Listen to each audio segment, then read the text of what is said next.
Hi, Eric Gibaud, ericgibaud.com, and today, thanks to photosfera.com, at last I can present you the Fujifilm X-T4. Let's start. Well, first of all, thank you very much to photosfera.com for lending me the camera. It was going to be the March 19th, but it was all delayed because of confinement, all that. So at last I've got it, so thank you very much. So testing this camera, I've made two videos. This one, which is the full review, and another one, which is a stabilization comparison with my Olympus OMD5 Mark II, which is a 5 years old technology. So I wanted to see the difference. So I'll make a separate video. I will publish it in a few days. So I don't know when you're seeing this video, but count if you're seeing the dates, first day I publish it, well, in a couple of days after I will publish the other one. And otherwise you can check in my YouTube channel, and there is the video to compare both. Okay, why? Because many people want to know what is the stabilization of this X-T4 like, so I'm going to show it. Okay, so now I'm going to speak about all the technical details. I'm not going to get, well, the most important details, I'm going to speak about all of them. If there are some features I will maybe not mention because there are too many, so you can check the specs on Fujifilm website, and also you can check my review of the X-T3, because there are many things that are common or that are not changed, and don't want to make a video that lasts 4 hours speaking about everything. So if you are really interested in this camera, maybe you should also check my review of the X-T3 for more information. Okay, so first of all, this is an APS-C sensor, 26.1 megapixels. Then you have ultrasonic sensor cleaning, double SD card. So as you can see, this camera is like this. Here you have two SD card. Is the flagship of Fujifilm. Actually, the flagship was supposed to be the XH1, but so far there is no XH2, although they said the XH line was not dead. Okay, but the reality is this is the flagship of Fujifilm. Okay, so the build, everything is really thought for professional or for intensive use by amateur. So this is really, you see, when you look at the camera, you know where they're going, you know. So first technical detail, the ISO. Many people, the first thing they ask now is, how is it doing with the ISO? Is it good? Is it bad? I don't think the ISO is a priority for cameras. There are many other features that are important, but people always want to know about this. I should pass you some pictures. By the way, I will show you pictures I've made with the camera and videos as I speak. Okay, so the ISO goes from 160 ISO up to 12,800 ISO native.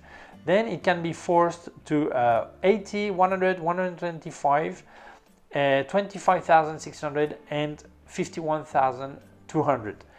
I think Fujifilm is doing really well with their ISO. I think the 6400 is really nice, and 12,800 needs maybe some cleaning, but is really acceptable and usable. So I think Fujifilm is there fighting, you know, probably against Sony. But Sony is the ISO king, you know, but there are many other things that don't do as good, I think. But well, so I think they're doing good with the ISO. When you force to 25,600 and 51,200, I think it's for paparazzi. It's like, I have the picture and the quality is not the most important part. The important part is to get the picture. This is what these ISO are made for, but the quality is, in my opinion, is not usable for quality use. Okay, stabilization, IBIS. So in this camera they've put on IBIS in-body image stabilization, and it's supposed to stabilize up to 6.5 stops. But there are some conditions. First, out of the 29 lenses Fujifilm has, you get 6.5 on 18 of the lenses. Okay, not every lenses. For the other lenses, you get less, like 5-6 stops, not 6.5. This is if the lens is stabilized like this one, you actually combine both. Okay, you will get 6.5. On this one, with this one, the 16 to 80, I get actually 6 stops. Okay, and according to Fujifilm. Then if for you body stabilization is not and lens stabilization is not enough, when you're doing video you can actually activate electronic stabilization, but you get a crop. So this is a 5-axis stabilization that works, okay, but I'll speak a bit more about it. So this is a 5-axis stabilization that works. I'm going to show you a small preview of the comparison with the Olympus short, but I invite you to look at the extended video anyway, but to see the difference and to see that it's stabilized, but maybe not as much as some people could expect. Okay, now I'm going to walk on this floor. This with gravel, and at the top you can see a small video that shows you how my cameras are set together. They're actually stuck together. Okay, so let's walk. As you can see, it gives you an idea of how the stabilization is doing with the Olympus at the bottom right, and how it is doing with the Fujifilm at the top left. This is a situation, this is very extreme, but you see it gives you an idea of the big difference between two systems. And now let's walk down. I'll walk down a bit, see how it goes. I'll try not to fall, obviously. And well, both cameras are stuck together with the tripod mount and the hot shoe with a special screw to keep them together. But to avoid balancing, I've got I use both one hand on one camera and the other one on the other one, so it doesn't move. Okay, and I'm walking not really carefully, so you can actually see the results, and you do see I think a serious difference. Well, I think Olympus is king if we speak about stabilization. Speed, you have a double shutter, you have a mechanical shutter and electronic shutter. I'll explain the difference. I explained the difference in my review of the X-T200, but anyway, I tell you, mechanical shutter, you can expose from 30 seconds up to 1/8,000th of a second, and a bulb mode of 60 minutes. Electronic shutter goes from 30 seconds up to 1/32,000th of a second. This is the 8,000th give you the idea of normally what a top of the range camera offers, so I guess okay. Synchro flash. As you can see, there is no integrated flash in this camera. Here you have a hot shoe, okay, but normally flagship, they never have integrated flashes, because normally the user don't use that kind of flashes. They normally prefer to have out of camera flash or put a Cobra flash on top. And synchronization is 250th of a second. Burst rate, if you're doing sport or action photography, it's important. In electronic shutter, it goes from you can get 30 frames per second, but then you get a crop of 125. Okay, so it's important. If you don't want any crop, it's 20 images per second. And then the mechanical shutter gives you 15 images per second. And then you have an option, a pre-trigger, same as the Pro Capture Olympus has. Actually, when you half press your trigger here, it starts making pictures. You get 20 pictures, and then when you fully press, another 20 pictures. And then the frame rate, then at the maximum frame rate, and the thing is, then it's electronic shutter and you have a crop of 125. But it means if you're doing action photography, for example, a football player is coming, is going to score a goal, and you see coming, you start pressing halfway, it starts making picture, and then when you press, it makes an extra 20 pictures. So it's really hard to miss the picture. But the key picture when actually kick the ball or whatever. And the thing is, it's important that you know there is a crop of 125, because maybe it's not okay for you. So this is why I give this information. Bracketing, 5 type of bracketing, and that's good. So you have the exposure bracketing. You can actually bracket on 2, 3, 5, 7, and 9 stops, which is a lot. You can actually bracket on type of film. Maybe you know that Fujifilm always put film simulation in their camera, like Provia, Astia, whatever, they had, okay, Velvia. And you can actually select out of the 18 type they offer three types. So it will make three pictures with different type. Okay. Then you have dynamic range bracketing, forcing 100%, 200%, 400%. Then white balance bracketing, and then you have focus bracketing. It means like focus stacking. It means like you're doing, you normally use that a lot in macro photography. You don't want to have just the leg of the fly that is in focus. You want to have the whole fly, okay? So it actually, you make, when you make the picture, it actually, the point of focus is moving forward or backward, and makes several pictures, and then after you stack them all together, so you have the whole object or the whole subject or the fly in this case all in focus. So it offers this bracketing, okay, which is really good. Focusing, you have autofocus, single or continuous, and then you have obviously manual focus. It uses contrast and phase detection, so it's really a good autofocus. I check in low light, and it focuses really good, really good. Also, you have face and eye detection. I show you a test I made with my daughter Pino, and she moves a lot, so you can see the eye is following. I guess it works, okay? Ahí, a ver el ojo, a ver el ojito, ahí está grabando ahí. Mira por aquí, Pino, Pino, mira papá. Muy bien, ahora mira papá otra vez. It's also do time lapse, flash, back to flash. You can synchronize on first or second, or on front or rear curtain. Then it does HSS, high sync, okay, TTL obviously. The viewfinder, you have, it's a nice viewfinder, I like the size of this. And you have dioptry correction here, but I like it because you can actually lock it. On my camera, very often I move it accidentally and I don't see well all of a sudden, because I moved the diopter correction. Here you have a lock, so this is good. The screen is orientable, okay? So it's also a touchable screen. And for people who want to vlog, this is okay. I'll show you some vlogging tests with my daughter Pino also again. Vlogging style testing with my daughter Pino. Hello Pino, hello! Just to see how it goes. The sound is directly from the camera microphone. Okay, so it works okay. Compared to the X-T200, that shows a 16:9 ratio. This one is 3:2, okay? But this is logical because this camera is really thought for photographers, so they probably want a 3:2 and not a 16:9, okay? So, but I really like that it's you can finally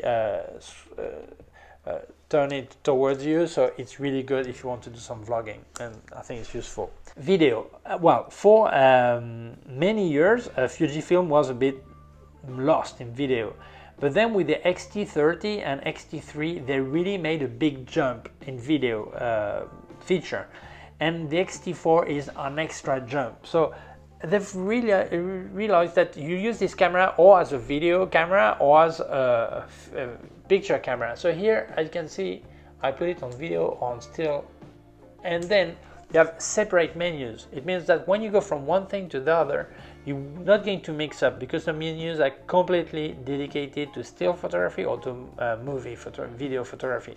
So this is good because when you change from one to one, you don't have to reconfigure for your pictures or for your video, all this. By the way, all the buttons are reconfigurable, and the program, and you can set up the buttons you want as you want on the Fujifilm. So this is really good. So what kind of video do you get? It does 4K Cine, which is a bit wider, at 60, 50, 30, 25 and 24p, but in 60 and 50p then there is a crop. I think it's about 110, okay? And then on 60 and 50p the maximum continuous recording time is 20 minutes, and on 30, 25, 24 is 30 minutes, okay? Then you have the standard 4K, which is more narrow, it's not the wide Cine look, at 60, 50, 30, 25, 24p, but you also have the crop on 60 and 50, and also a recording time of maximum continuous recording time on 20 minutes on the 60 and 50 and 30 minutes on the rest. Then you have Full HD Cinema, which is wider, at 60, 50, 30, 25 and 24 with a maximum continuous recording time of 30 minutes. Then you have the Full HD standard, 1080 by 1920 at 60, 50, 30, 25, and 24, and also a top continuous recording time of 30 minutes. Then you have a high speed or for low speed after, you could call it, you want to slow-mo, okay, so you record in high speed of 240p and 120p, and the maximum recording time is 3 minutes. So I think it's important to speak about two things here. The crop factor, if you wanted to actually do a 4K at high speed, 60 or 50 image per second, this is important.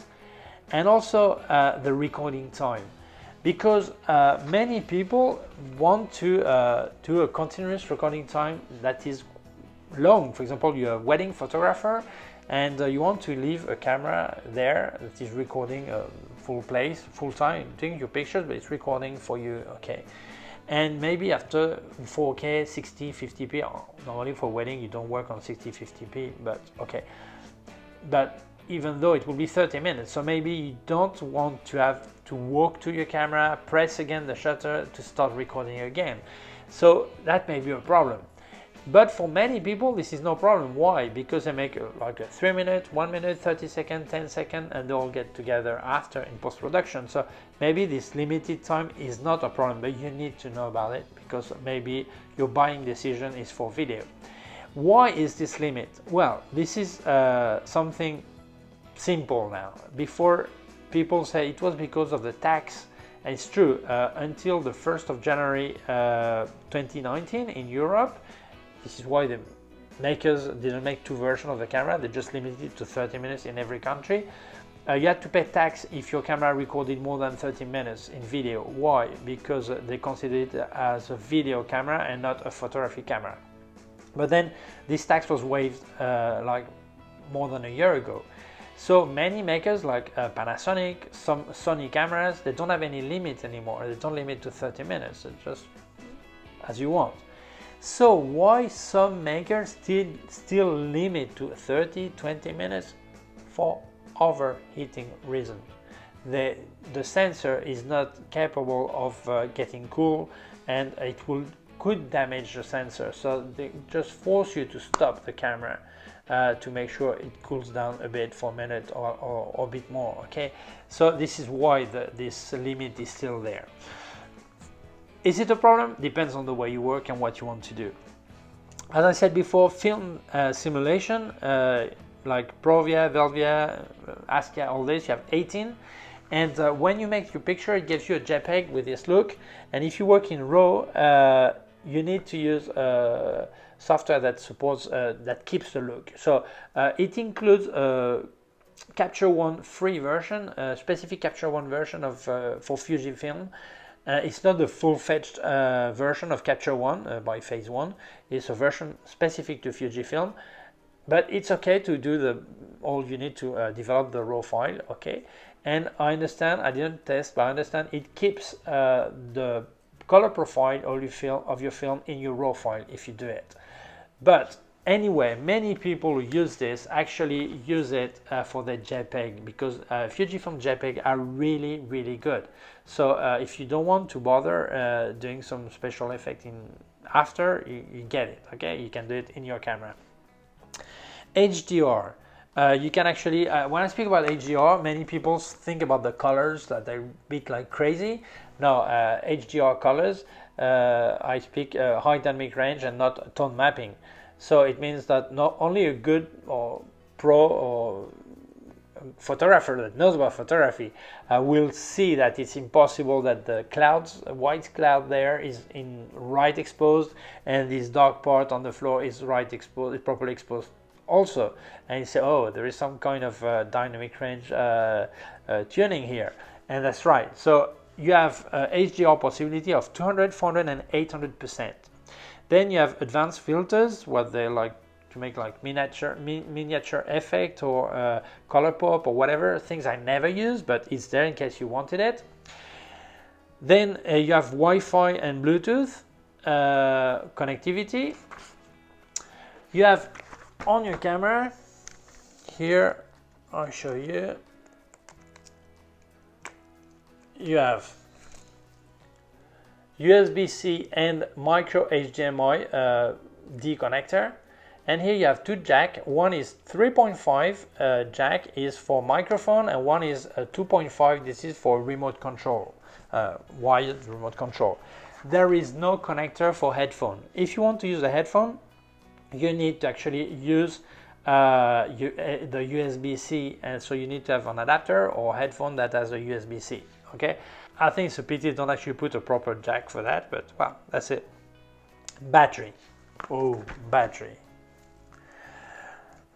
Good news. Good news. Here's the battery.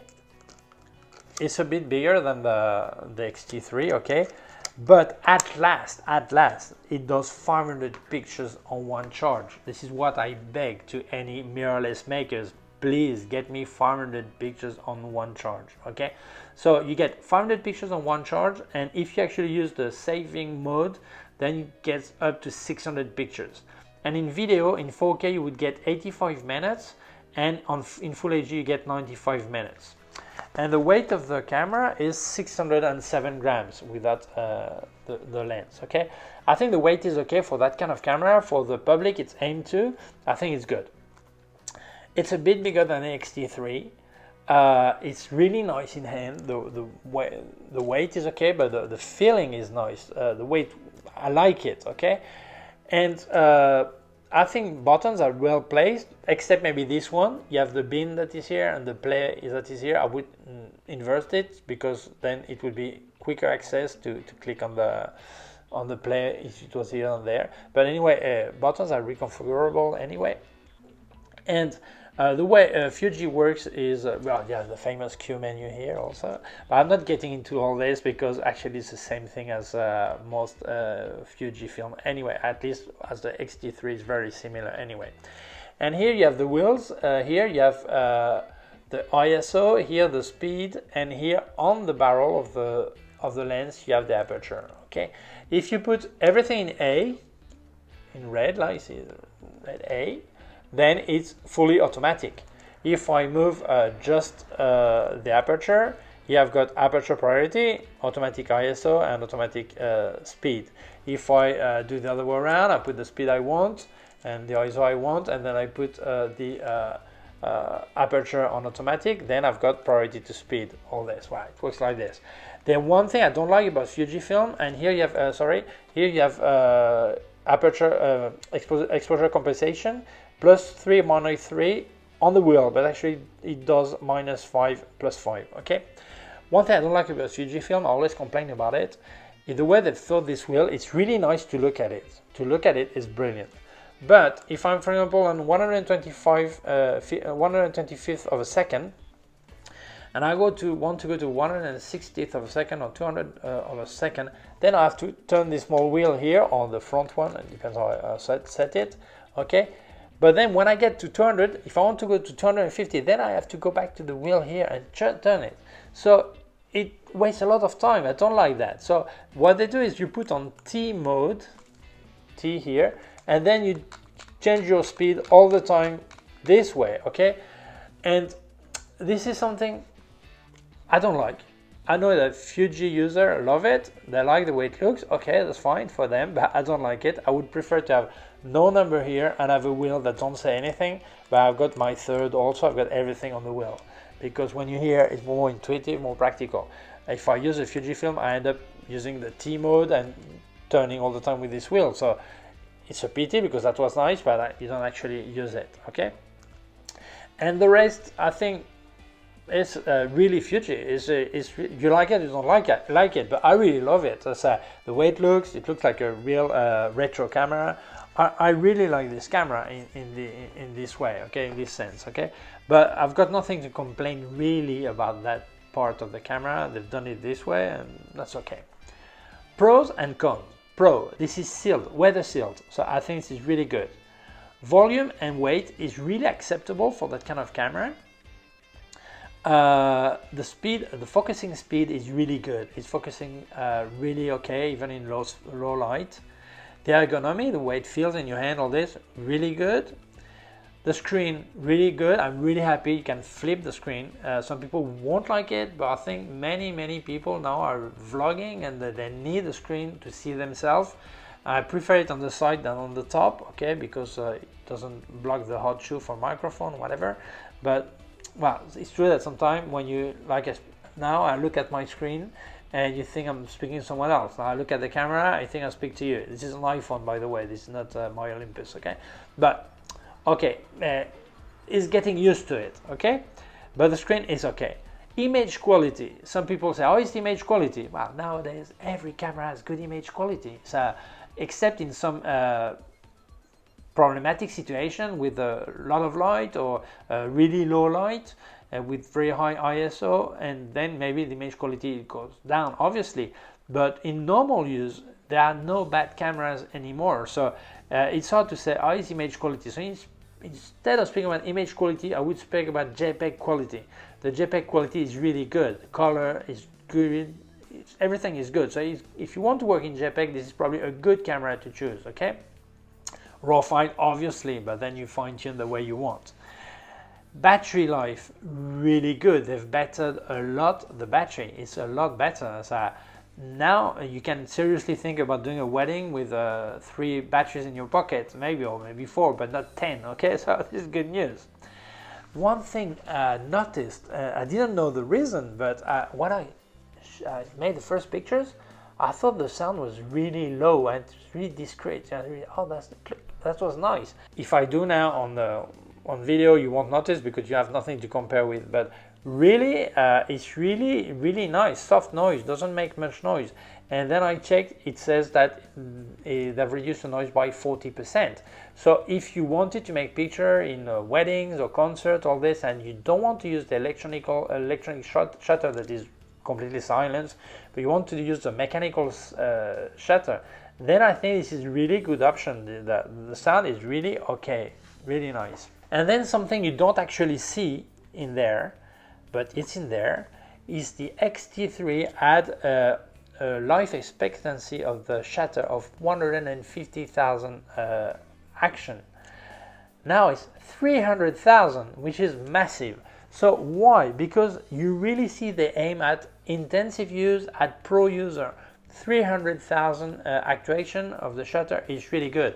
It doesn't mean that it will die on 300,000. It may die before, a lot later, but this is an estimation, and normally the cameras, they always do more than what they announce, okay?